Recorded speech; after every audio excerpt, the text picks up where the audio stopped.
Assalamualaikum warahmatullahi wabarakatuh.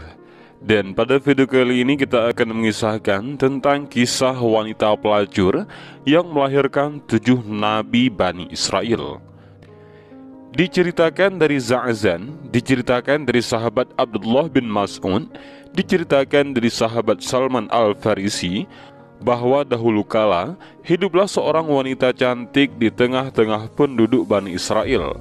Tak hanya cantik, tetapi wanita ini juga kaya raya dan ahli fitnah dengan kecantikan dan keanggunannya. Rumah wanita itu selalu terbuka lebar setiap harinya, sedangkan dia duduk telentang di atas ranjang tepat lurus pada pintu rumahnya, sehingga setiap pria yang melewati rumah itu termakan fitnah oleh kecantikannya dan tertarik untuk mendekatinya. Kemudian wanita itu meminta kepada setiap pelanggan untuk memberikan uang sebesar 10 keping dinar atau lebih untuk bisa menggaulinya. Suatu hari, seorang pria yang merupakan abid ataupun orang yang ahli beribadah dari penduduk Bani Israel melewati rumah pelacur wanita itu. Tanpa sengaja, dia melihat rumah yang terbuka dan di dalamnya duduk seorang wanita nan cantik jelita. Hati pria itu pun hanyut oleh kecantikan wanita itu. Rasa ingin menggauli wanita itu. Hati pria itu pun dipenuhi oleh rasa dilema sehingga dia memohon kepada Allah Subhanahu wa Ta'ala untuk menghilangkan hasrat dan nafsu dalam dirinya. Namun keinginan nafsunya tak kunjung hilang, bahkan semakin menjadi-jadi. Akalnya pun terkalahkan oleh keinginan nafsu yang semakin membakar hati. Untuk memenuhi hasrat nafsunya, pria itu pun akhirnya menjual kain tenun dan mengumpulkan uang sedikit demi sedikit hingga sampai beberapa keping dinar, sesuai yang dibutuhkan. Pria itu pun mendatangi wanita pelacur tersebut, dan dia meminta kepada pria itu untuk menyerahkan uangnya kepada perwakilan wanita itu. Pria itu pun diminta untuk memasuki sebuah ruang khusus yang telah disediakan. Di sana, wanita itu berhias dengan cantiknya dan duduk di atas ranjang. Pria itu pun segera mendekatinya dan duduk di samping wanita cantik itu di atas ranjang. Tak lama kemudian, wanita itu pun membeberkan badannya sambil telentang dan siap untuk dimangsa.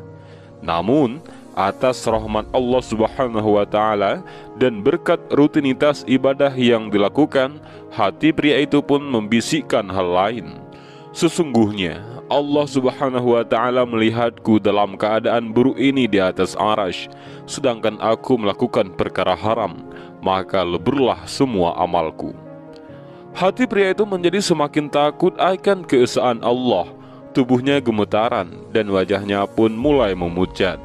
Wanita yang tengah bersiap itu melihat wajah pria di hadapannya menjadi pucat. Dia pun bertanya kepada pria itu, "Apa yang sedang terjadi padamu?" Pria yang ketakutan itu pun menjawab, "Sesungguhnya aku takut kepada Allah Subhanahu wa Ta'ala, Tuhanku, maka izinkanlah aku untuk keluar."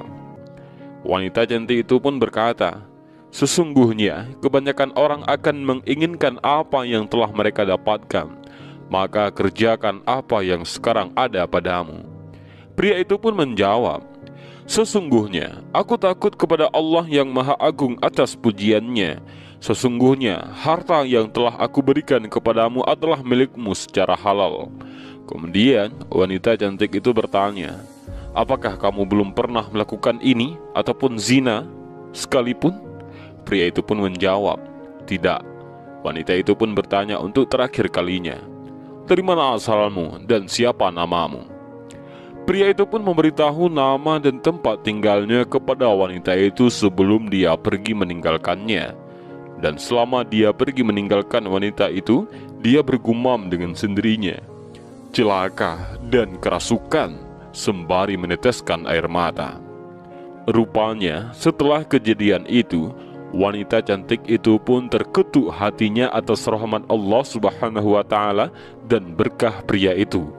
Perasaan takut kepada Tuhan pun semakin bermunculan dalam hatinya, sampai-sampai dia berkata kepada dirinya sendiri, "Orang itu telah melakukan awal perbuatan dosa, namun hatinya telah dimasuki oleh ketakutan kepada Tuhannya.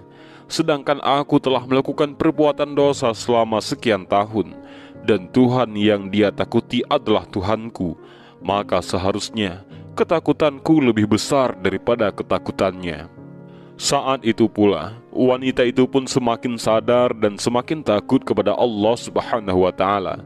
Dia menutup pintu rumahnya dan mengenakan pakaian yang kusut nan lama sebagai bentuk kehinaan diri dan mulai melakukan ibadah atas kehendak Allah Subhanahu wa Ta'ala. Wanita itu pun mulai berpikir dan berkata pada dirinya sendiri, sesungguhnya jika aku bisa menemui pria itu, mungkin dia bisa menikahiku dan aku ada di sisinya. Aku akan belajar darinya tentang perkara agamaku, dan dia bisa menjadi penolong bagiku untuk melakukan ibadah kepada Tuhanku. Atas izin dan rahmat Allah Subhanahu wa Ta'ala, wanita cantik itu pun pergi untuk mencari pria yang telah menyadarkan dirinya dengan membawa beberapa bekal dan harta dalam perjalanan. Sampailah dia pada perkampungan tempat tinggal pria itu, seperti apa yang telah dia tanyakan kepada pria itu tempo hari. Wanita itu pun menanyakan tentang keberadaan dan tempat tinggal pria itu kepada para penduduk desa. Mereka pun mengantarkan wanita itu untuk menemui pria itu. Sesampainya wanita itu di depan rumah pria itu, penduduk desa memberitahu bahwa ada seorang wanita yang datang dari jauh mencarinya. Pria itu pun keluar dari dalam rumahnya untuk menemui seorang wanita yang mencarinya.